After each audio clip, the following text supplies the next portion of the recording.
Hi friends, welcome back to our channel. இன்றைக்கி நம்ம வந்து பார்த்திங்க அப்படின்னா ஸ்பெஷல் டெட் எக்ஸாமில் நம்ம வந்து 2 டாபிக் வந்து கவர் பண்ண போகிறோம். ஃபஸ்ட்டு வந்து பார்த்திங்க அப்படின்னா இலக்கணத்தில் வந்து ஒரு 37 டாபிக் வந்து நம்ம கவர் பண்ண போகிறோம். இது கூட வந்து பார்த்திங்க அப்படின்னா சிறப்பு பெற்ற ஆசிரியர் பெயர்கள் எப்படியெல்லாம் மாற்றப்பட்டது அப்படிங்கிறத நம்ம வந்து பார்க்க போகிறோம். ஸோ உங்களுக்கு வந்து பார்த்திங்க அப்படின்னா பேசிக்காக சிலபஸ் வைஸ் வந்து உங்களுக்கு தமிழில் தான் உங்களுக்கு கொஸ்டின் அண்ட் ஆன்சர்ஸ் அதிகமாக கேட்கப்படுவாங்க. அதனால் வந்து இதில் இலக்கணத்திலேயே வந்து பார்த்திங்க அப்படின்னா உங்களுக்கு 50 கொஸ்டினையும் 100 மார்க்குக்கு வந்து பார்த்திங்க அப்படின்னா தமிழில் வந்து உங்களுக்கு ஆசிரியர்களுடைய பெயர்கள், அதுக்கப்புறம் வந்து பார்த்திங்க அப்படின்னா 6th to 12th வரைக்கும் இருக்கக்கூடிய கொஸ்டின்ஸ் வந்து கவர் பண்ணுவாங்க. ஸோ அது எல்லாமே நம்ம சேனலில் வந்து கவர் பண்ணியிருக்கோம். வீடியோ ஸ்கிப் பண்ணாமல் கடைசி வரைக்கும் பாருங்கள். அப்போ தான் நான் வந்து என்னென்ன இம்பார்ட்டன்ட் கொஸ்டின்ஸ் சொல்லியிருக்கேன் அப்படிங்கிறது உங்களுக்கு தெரிய வரும். இப்போ வாங்க டைம் வேஸ்ட் பண்ணாமல் வீடியோக்குள்ளே போயிடலாம். ஃபஸ்ட்டு வந்து நம்ம பார்க்கக்கூடிய டாபிக் அப்படின்னு பார்த்தீங்கன்னா இலக்கண வகைகள் தான் நம்ம பார்க்க போகிறோம். இது வந்து பார்த்தீங்க அப்படின்னா 6th to 10th வரைக்கும் நான் கவர் பண்ணி எடுத்திருக்கேன். ஓகேங்களா? ஃபஸ்ட்டு கொஸ்டின் பாருங்கள். தமிழ் மொழியின் இலக்கண வகைகள் எத்தனை வகைப்படும் அப்படின்னு கேட்குறாங்க. தமிழ் மொழியின் இலக்கண வகைகள் எத்தனை வகைப்படும் அப்படின்னு பார்த்தீங்கன்னா மொத்தமாக அவை வந்து 5 வகைப்படும். அது என்னென்ன அப்படின்னு பார்க்கலாங்களா? எழுத்து இலக்கணம், சொல் இலக்கணம், பொருள் இலக்கணம், யாப்பு இலக்கணம், அணி இலக்கணம். ஓகேங்களா? அடுத்த கொஸ்டின் வந்து பாருங்கள். எழுத்துக்கள் எத்தனை வகைப்படும்? எழுத்துக்கள் நார்மலாகவே வந்து பார்த்தீங்க அப்படின்னா 2 வகைப்படும். அவை வந்து பார்த்தீங்க அப்படின்னா முதல் எழுத்து, சார்பெழுத்து. இது வந்து most repeated and important question, so note பண்ணி வச்சுக்கோங்க. அடுத்தது வந்து முதல் எழுத்துக்களின் எண்ணிக்கை. முதல் எழுத்துக்களின் எண்ணிக்கை எண்ணிக்கை அடிப்படையில் நம்ம பார்க்கும்போது மொத்தமாக நம்மளுக்கு 30 இருக்குது. ஓகேங்களா? எழுத்துக்கள் மொத்தமாக 30 இருக்குது. அது என்னென்ன அப்படின்னு பார்த்தீங்கன்னா உயிரெழுத்துக்கள் 12, மெய் எழுத்துக்கள் 18. உயிரெழுத்துக்கள் 12, மெய் எழுத்துக்கள் 18. அடுத்தது வந்து பாருங்கள், சார்பெழுத்துக்கள் எத்தனை வகைப்படும்? சார்பெழுத்துக்கள் எத்தனை வகைப்படும் அப்படின்னு பார்த்தீங்கன்னா 10 வகைப்படும். ஓகேங்களா? ஸோ அது என்னென்ன அப்படின்னு பார்த்தீங்கன்னா உயிர்மை, ஆயுதம், உயிரெழப்படை, ஒற்றளப்படை, குற்றியலுகரம், குற்றியலிகரம், ஐகார குறுக்கம், ஔகார குறுக்கம், மகர குறுக்கம், ஆயுத குறுக்கம். ஸோ இந்த 10 தான் சார்பெழுத்துக்கள். அடுத்தது வந்து பாருங்கள், உயிர் எழுத்துக்களில் குறில் எழுத்துக்களின் எண்ணிக்கை. உயிர் எழுத்துக்களில் குறில் எழுத்துக்கள் மொத்தமாக பார்த்தீங்கன்னா 5 இருக்குது மொத்தமாகவே. அது என்னென்ன அப்படின்னு பார்த்தீங்கன்னா அ, இ, உ, ஏ, ஔ. அ, இ, உ, ஏ, ஓ. ஓகேங்களா? அடுத்தது உயிர்மெய் எழுத்துக்கள் எத்தனை வகைப்படும்? உயிர்மெய் எழுத்துக்கள் எத்தனை வகைப்படும் கேட்குறாங்க. உயிர்மெய் எழுத்துக்களில் வந்து பார்த்திங்கன்னா மொத்தமாகவே 2 வகைப்படும். அது என்ன அப்படின்னு பார்த்தீங்கன்னா உயிர்மெய் குறில், உயிர்மெய் நெடில். உயிர்மெய் குறில், உயிர்மெய் நெடில். அடுத்த கொஸ்டின் பார்க்கலாம். அடுத்தது வந்து பாருங்கள், மயங்கொலி எழுத்துக்கள் எத்தனை? மயங்கொலி எழுத்துக்கள் எத்தனை அப்படின்னு பார்த்தீங்கன்னா மொத்தமாக 8 இருக்குது. அது என்னென்ன அப்படின்னு பார்த்தீங்கன்னா ந, ந, ந, லா, லா, லா, ரா, ரா. ஓகேங்களா? ஸோ இதில் வந்து பார்த்தீங்கன்னா கன்ஃபியூஸ் ஆகிக்க வேண்டாம். அதாவது 3 சொல்லினா 2 சொல்லினா நம்ம நலம் அப்படின்னு சொல்லக்கூடிய லா, லா, லா, ரா, லா. ஓகேங்களா? ஸோ இந்த இதுதான் வந்து பார்த்திங்கன்னா மயங்கொலி எழுத்துக்கள் அப்படின்னு சொல்கிறாங்க. அடுத்தது வந்து சுட்டெழுத்துக்களின் எண்ணிக்கை. சுட்டெழுத்துக்களின் எண்ணிக்கை அப்படின்னு பார்த்தீங்கன்னா மொத்தமாக 3 இருக்குது. அது என்ன அப்படின்னு பார்த்தீங்கன்னா ஆ, இ, உ. பொதுவாக சுட்டெழுத்துக்கூடிய எண்ணிக்கை வகைகளில் வந்து எழுத்துக்களாகிய இது ஆ, இ, உ. அடுத்தது வந்து வினா எழுத்துக்களின் எண்ணிக்கை. வினா எழுத்துக்கள் மொத்தமாக வந்து பார்த்திங்கன்னா 5 வகைப்படும். ஏ, யா, ஆ, ஓ, ஏ. ஓகேங்களா? நெக்ஸ்ட் கொஸ்டின் வந்து பாருங்கள், இலக்கண அடிப்படையில் சொற்கள் எத்தனை வகைப்படும்? இலக்கண அடிப்படையில் வந்து சொற்கள் பொதுவாகவே 4 வகைப்படும். அது பெயர்ச்சொல், வினைச்சொல், இடைச்சொல், உரிச்சொல். பெயர்ச்சொல், வினைச்சொல், இடைச்சொல், உரிச்சொல். அடுத்தது பெயர்ச்சொல் எத்தனை வகைப்படும்? பெயர்ச்சொல் எத்தனை வகைப்படும்? பெயர்ச்சொல் மொத்தமாகவே வந்து பார்த்தீங்கன்னா 6 வகைப்படும். அந்த 6 வகை என்னென்ன அப்படின்னு பார்த்தீங்கன்னா பொருட்பெயர், இடப்பெயர், காலப்பெயர், சினைப்பெயர், பண்பு பெயர், தொழிற்பெயர். பொருட்பெயர், இடப்பெயர், காலப்பெயர், சினைப்பெயர், பண்பு பெயர், தொழிற்பெயர். அடுத்தது பெயர் சொற்களை அவை வழங்கும் அடிப்படையில் எத்தனை வகைப்படுத்தலாம் கேட்குறாங்க. எவ்வளோ வகைப்படுத்தலாம்னு பார்த்தீங்கன்னா நார்மலாகவே 2 வகைப்படுத்தலாம். ஓகேங்களா? அது வந்து பார்த்தீங்கன்னா இருகுறி பெயராகவும் காரண பெயர் அப்படின்னையும் கொண்டு வரலாம். இடுகுறி பெயர், காரண பெயர். நெக்ஸ்ட் ஒன், குற்றியலுகரம் எத்தனை வகைப்படும்? குற்றியலுகரம் வந்து பார்த்தீங்கன்னா 6 வகைப்படும். அது வந்து பார்த்தீங்கன்னா நெடில் தொடர், ஆயுதத்தொடர், உயிர்த்தொடர், வன்தொடர், மென்தொடர், இடைத்தொடர். ஓகேங்களா? அடுத்தது வந்து பாருங்க, குறுக்கங்கள் எத்தனை வகைப்படும்? குறுக்கங்கள் பொதுவாகவே 4 வகைப்படும். அது ஒன்று ஐகார குறுக்கம், ஔகார குறுக்கம், மகர குறுக்கம், ஆயுத குறுக்கம். ஐகார குறுக்கம், ஔகார குறுக்கம், மகர குறுக்கம், ஆயுத குறுக்கம், மொத்தம் 4 வகைப்படும். அடுத்த கொஸ்டின் வந்து பாருங்க, வழக்கு எத்தனை வகைப்படும்? வழக்கு மொத்தமாகவே 2 வகைப்படும். இயல்பு வழக்கு, தகுதி வழக்கு.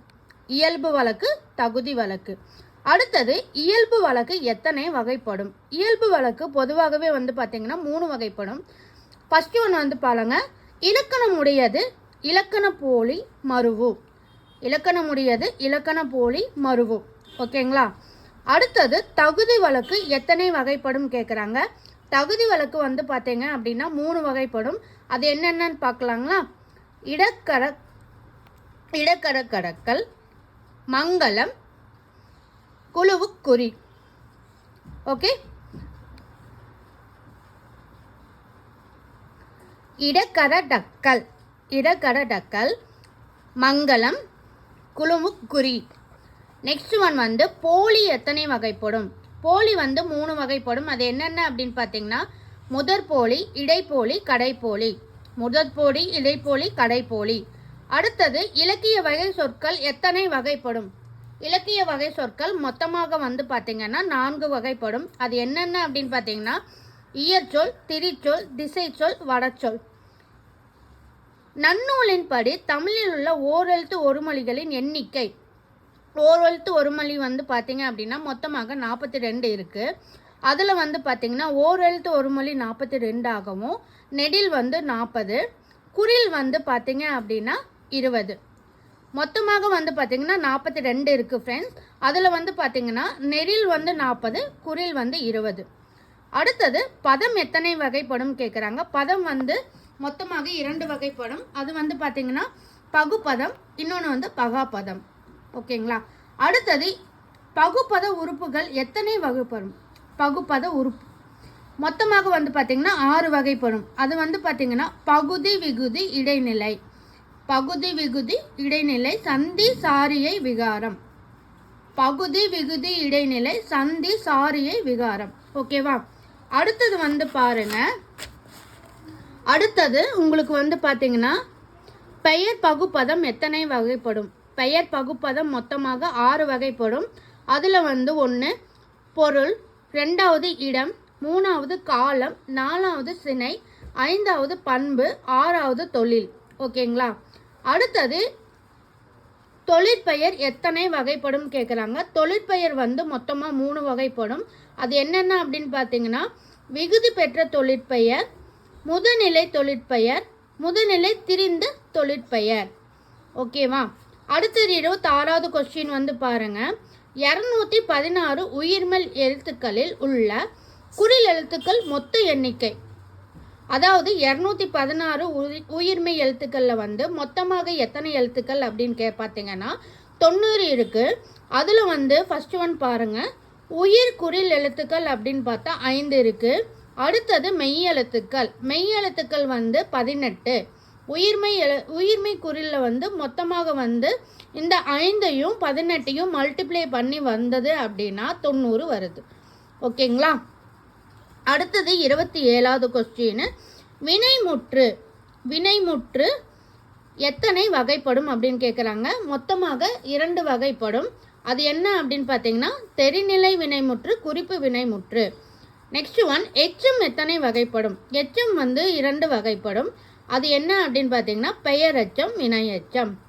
அடுத்தது 29வது கொஸ்டின் வந்து பாருங்க, வேற்றுமை எத்தனை வகைப்படும்? வேற்றுமை வந்து பார்த்தீங்க அப்படின்னா மொத்தமாக 8 வகைப்படும். அது வந்து முதல் வேற்றுமை, இரண்டாம் வேற்றுமை, மூன்றாம் வேற்றுமை, நான்காம் வேற்றுமை, ஐந்தாம் வேற்றுமை, ஆறாம் வேற்றுமை, ஏழாம் வேற்றுமை, எட்டாம் வேற்றுமை. ஓகேங்களா? அடுத்தது வந்து பாருங்க 30வது கொஸ்டின், தொகைநிலை தொடர்கள் எத்தனை வகைப்படும் கேட்குறாங்க. தொகைநிலை தொடர் மொத்தமாகவே 6 வகைப்படும்.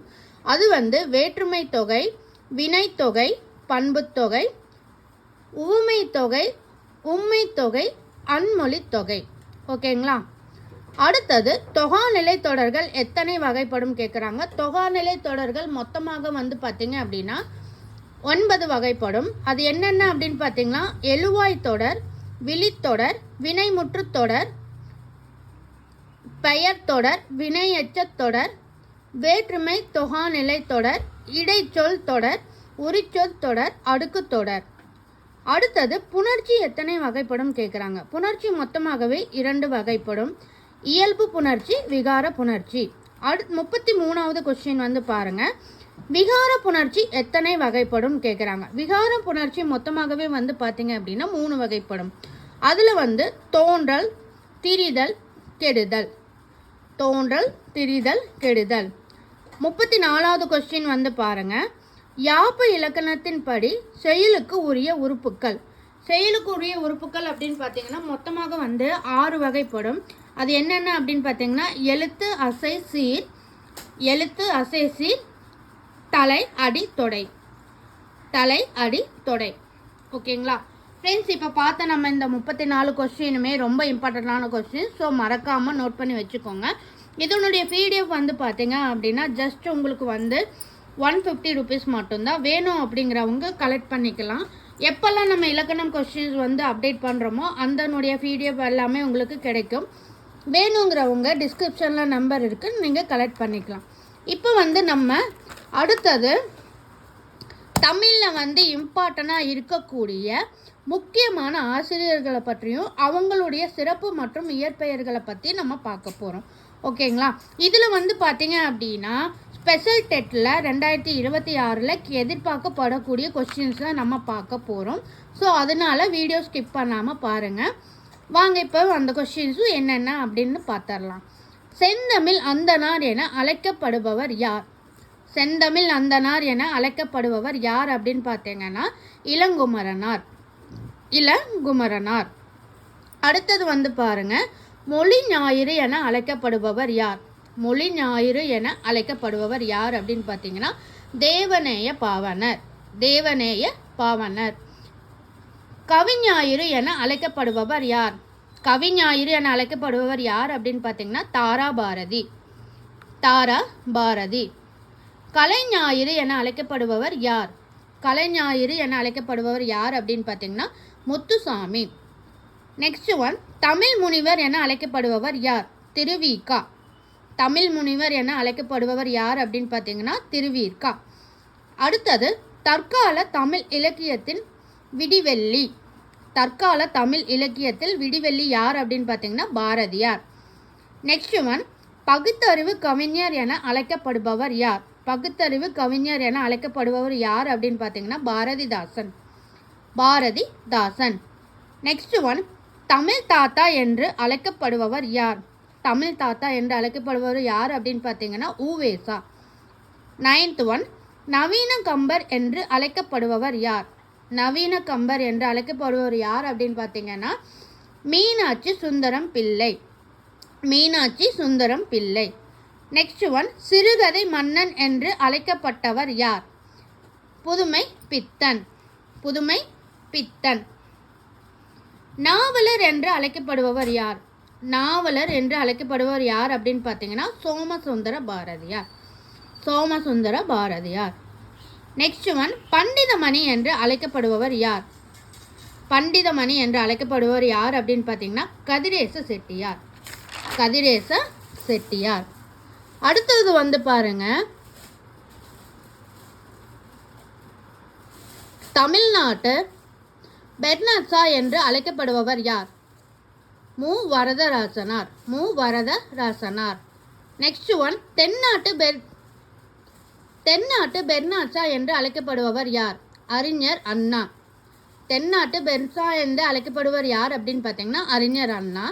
நெக்ஸ்ட், தமிழகத்தின் வேர்ஸ்வர்த் என அழைக்கப்படுபவர் யார்? வாணிதாசன். வேர்ஸ்வர்த் என அழைக்கப்படுபவங்க வாணிதாசன். நெக்ஸ்ட், கவிமணி என போற்றப்படுபவர் யார் அப்படின்னு கேட்குறாங்க. தேசிய விநாயகனார். தேசிய விநாயகனார். நெக்ஸ்ட் ஒன் பாருங்க, ரங்கராஜன் என்னும் இயற்பெயரை கொண்டவர் யார்? ரங்கராஜன் என்னும் இயற்பெயரை கொண்டவர் யார் அப்படின்னு பார்த்தீங்கன்னா சுஜாதா. ஓகேவா? நெக்ஸ்ட் ஒன் பாருங்க, கவிஞரேரு பாவலர்மணி புதுவை கவிஞர் தமிழ்நாட்டு தாகூர் என்றெல்லாம் போற்றப்படுபவர் யார்? என்றெல்லாம் போற்றப்படுபவர் யார் அப்படின்னு பார்த்தீங்கன்னா வாணிதாசன். வாணிதாசன். அடுத்தது, திருவள்ளுவரின் சிறப்பு பெயர்கள் மாறுபட்டது யார் அப்படின்னு பார்த்தீங்கன்னா பாவலர் அப்படின்னு மாறுபட்டுச்சு. ஓகேங்களா? நெக்ஸ்ட் 20th கொஸ்டின் பாருங்க. தமிழ் அழகனார் என்பது இவருடைய இயற்பெயர். தமிழ் அழகனார் என்பது இவருடைய இயற்பெயர் யாருது அப்படின்னு பார்த்தீங்கன்னா சண்முக சுந்தரம். சண்முக சுந்தரம். பாரதியாரின் இயற்பெயர் சுப்பிரமணியன். பாரதியாரின் இயற்பெயர் சுப்பிரமணியன். பாரதிதாசனின் இயற்பெயர் கனக சுப்புரத்தினம்.